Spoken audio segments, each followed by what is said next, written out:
परम श्रद्धास्पद परम पूज्य आचार्य प्रवर के चरणों में अभिवंदना।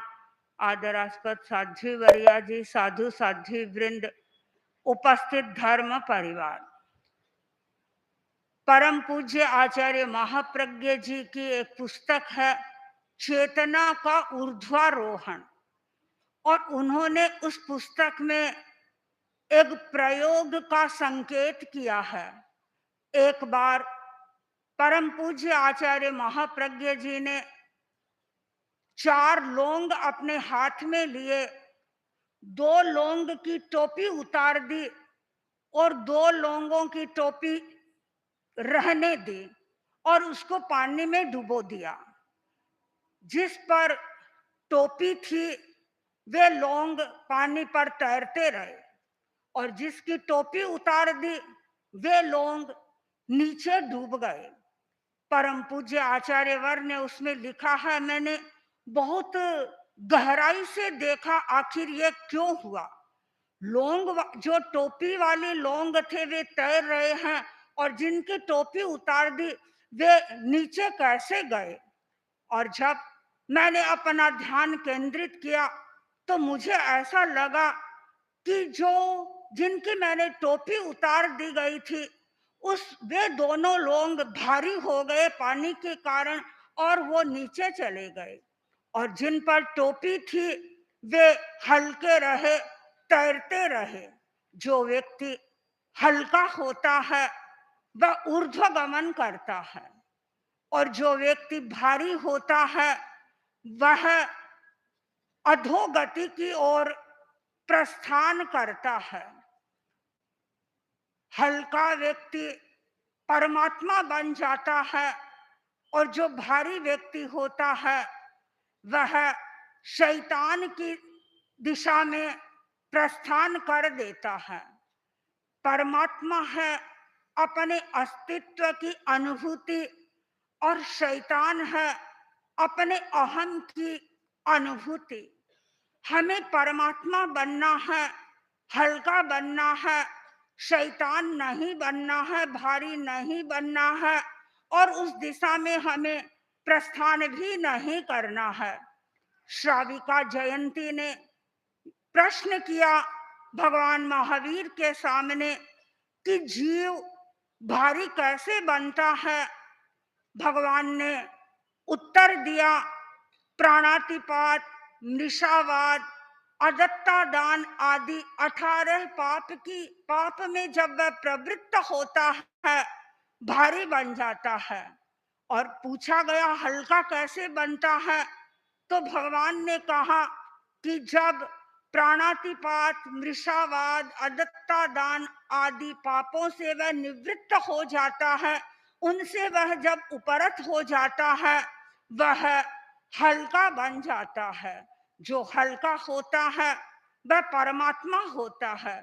और इस संदर्भ में मुझे एक घटना याद आ रही है, बहुत पुरानी घटना है, बहुत समय पहले पड़ी हुई घटना है। एक बार एक चित्रकार था, चित्रकार के मन में आया कि मैं एक सुंदर सा चित्र बनाऊं, और उस चित्र को देखते ही ऐसा लगे उसकी आंखों से मानो परमात्मा झांक रहा हो। और वह ऐसे ही व्यक्ति की खोज करने के लिए निकला। अनेक लोगों को उसने देखा, लेकिन उसे ऐसा कोई व्यक्ति नजर नहीं आ रहा था जिसकी आंखों से परमात्मा झांक रहा हो। इधर उधर घूम रहा था, और घूमते घूमते एक खेत में पहुंच गया। वहां गया, देखा एक कृषक अपने हाथ में कुदाल लेकर के खेत को जोतने का कार्य कर रहा था, और उसे ऐसा लगा कि इस कृषक की आंखों से परमात्मा झांक रहा है।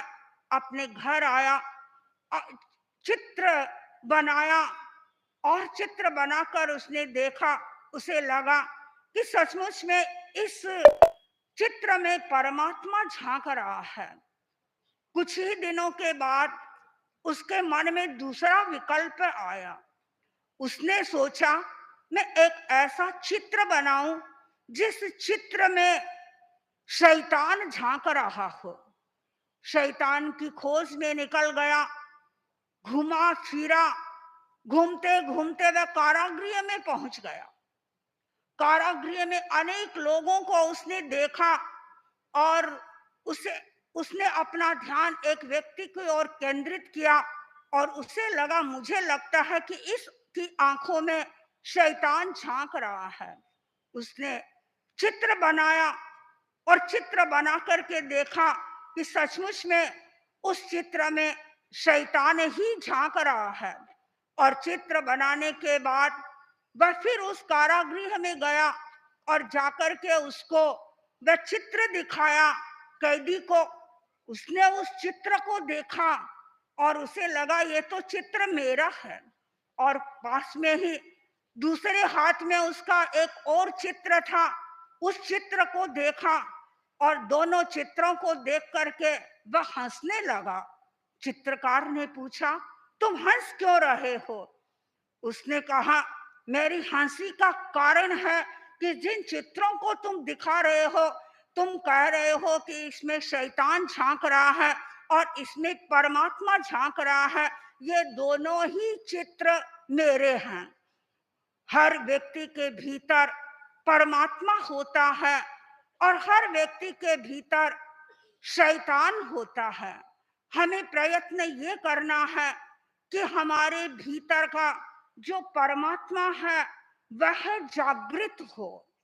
हम परमात्मा को कैसे जागृत करें, कैसे हम हल्के बने, यह हमारा प्रयत्न होना चाहिए। और उसके लिए भगवान महावीर ने एक उदाहरण दिया तुम्बी का।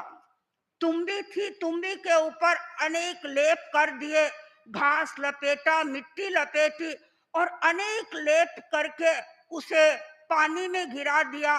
पानी में जैसे ही गिराया वह तुम्बी नीचे चली गई और कुछ समय के बाद में जब उसके सारे लेप उतर गए, लेप उतरने के बाद जब तुम्बी हल्की हो गई तो ऊपर आकर के तैरने लगी।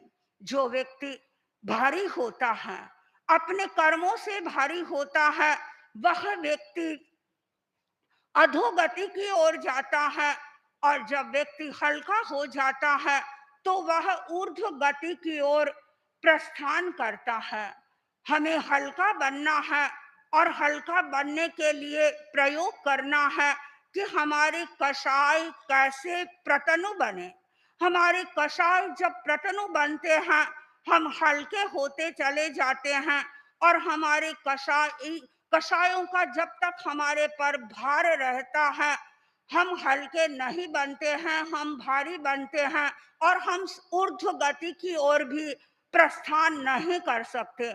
हमें निरंतर ये आत्मचिंतन करना है कि हमारे कषाय कैसे पतले बन सके। हमें वह प्रयत्न करना है। हमारे कषायों को प्रतनु बनाने का एक माध्यम हो सकता है ध्यान।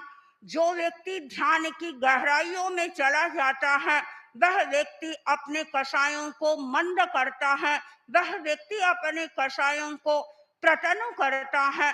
प्रेक्षा ध्यान में अनेक ऐसे शिविरार्थियों ने भाग लिया जिनका कषाय जिनका हाई टेम्परेचर रहता था, लेकिन प्रेक्षा ध्यान में आए, ज्योति केंद्र पर ध्यान किया और उनकी जो क्रोध की अवस्था थी, क्रोध का जो तापक्रम था, वह नीचे गिर गया और उन्हें शांति की अनुभूति होने लगी, उन्हें आनंद की अनुभूति होने और उन्हें शांति की अनुभूति होने लगी, उन्हें आनंद की अनुभूति होने लगी।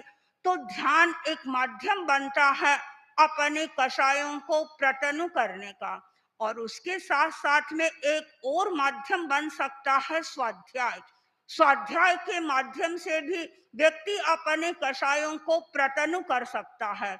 आप स्वाध्याय करेंगे, अच्छा ग्रंथ पढ़ेंगे और अच्छे ग्रंथ के माध्यम से आपका चिंतन बदलेगा और आपका चिंतन बदलेगा तो उससे आपके आचार, वह आपके आचार को प्रभावित करेगा और जब आपका आचार अच्छा होगा, आपका उसके अनुरूप ही व्यवहार होगा, तो धीरे धीरे आपको ऐसा लगेगा कि अच्छे चिंतन के माध्यम से मेरे कसाय प्रतन हो रहे हैं। और परम पूज्य आचार्य वर की तो एक पुस्तक है, आपने स्टॉल पर देखी होगी, 18 पाप। पुस्तक का नाम तो 18 पाप है, लेकिन जब आप पुस्तक का अध्ययन करेंगे तो आपको ऐसा लगेगा कि क्या हम इन पापों में रत हो रहे हैं या हमें इन पापों से विरत होना है। इन पापों से यदि आपको विरत होना है तो आपको उस पुस्तक का अवश्य स्वाध्याय करना चाहिए, और उस पुस्तक के स्वाध्याय से आप स्वतः एक एक पाप से थोड़ा थोड़ा विरत होते रहेंगे। एक गृहस्थ के लिए यह तो संभव नहीं होगा कि मैं ये कहूं कि पूर्णतः वह प्राणातिपात से विरत हो जाए, क्योंकि वह समाज में रहता है, अपने जीवन का उसे निर्वाह करना पड़ता है, तो अनेक जगह हिंसा का प्रयोग भी हो जाता है। लेकिन कहाँ अनावश्यक हिंसा है उसको वह रोक सकता है, उस पर वह ब्रेक लगा सकता है।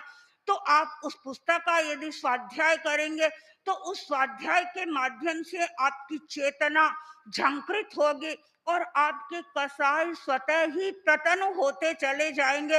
यदि आप एक लक्ष्य के साथ में उसे पढ़ते हैं, यदि लक्ष्य के साथ में उस पुस्तक को पढ़ रहे हैं और उसमें जो बताए गए तथ्य हैं उन तथ्यों को आप ग्रहण कर रहे हैं और अपने जीवन में अपना रहे हैं, तो आपको ऐसा लगेगा कि सचमुच में इन विचारों के माध्यम से आप अपने कषायों को प्रतनु कर रहे हैं। कषायों को प्रतनु करने का माध्यम ध्यान भी बनता है, स्वाध्याय भी बनता है, और जैसा कि साध्वी वरिया जी ने अभी बताया वाणी के संयम के बारे में, वाणी के संयम के द्वारा भी हम बहुत बार अपने कषाय जो उत्तप्त होते हैं, उत्तप्त होते हुए कषायों को वहीं पर रोक सकते हैं। तो ये छोटे छोटे प्रयोग ऐसे हैं जिन प्रयोगों के माध्यम से हम अपने कषाय को प्रतनु कर सकते हैं। और एक महत्वपूर्ण प्रयोग परम पूज्य आचार्य महाप्रज्ञ जी बताते फरमाते थे, विवेक प्रतिमा का। विवेक प्रतिमा का जो साधक अभ्यास करता है, एक समय ऐसा आता है धीरे धीरे वह अपने कषायों को प्रतनु करता चला जाता है। मुनिश्री ताराचंद जी स्वामी आचार्य महाप्रज्ञ जी के पास में आए और उन्होंने निवेदन किया कि मैं एडवांस्ड साधना करना चाहता हूं, आप मुझे कोई प्रयोग बताएं। आचार्य वर ने उनको कहा कि एडवांस्ड साधना के लिए आपको विवेक प्रतिमा का अभ्यास करना होगा। और उन्होंने खूब गहराई से विवेक प्रतिमा का अभ्यास किया। और उसके बाद जब परम पूज्य आचार्यवर आचार्य महाप्रज्ञ जी का तो महाप्रयाण हो चुका था, आचार्यवर के दर्शनार्थ आए गंगा शहर महोत्सव पर पधारने के लिए, तो उस समय में सुजानगढ़ में साध्वी प्रमुखा श्री जी के दर्शन किए थे। मैं पास में ही खड़ी थी, तो उन्होंने बताया कि परम पूज्य आचार्य महाप्रज्ञ जी ने जो मुझे विवेक प्रतिमा का प्रयोग बताया, उससे मुझे ऐसा लगता है कि मेरे भीतर आमूल चूल परिवर्तन हो गया है। और उससे मुझे ये अनुभव हो रहा है कि मेरे कषाय हैं वो बिल्कुल प्रतुनता की दिशा में आगे जा रहे हैं।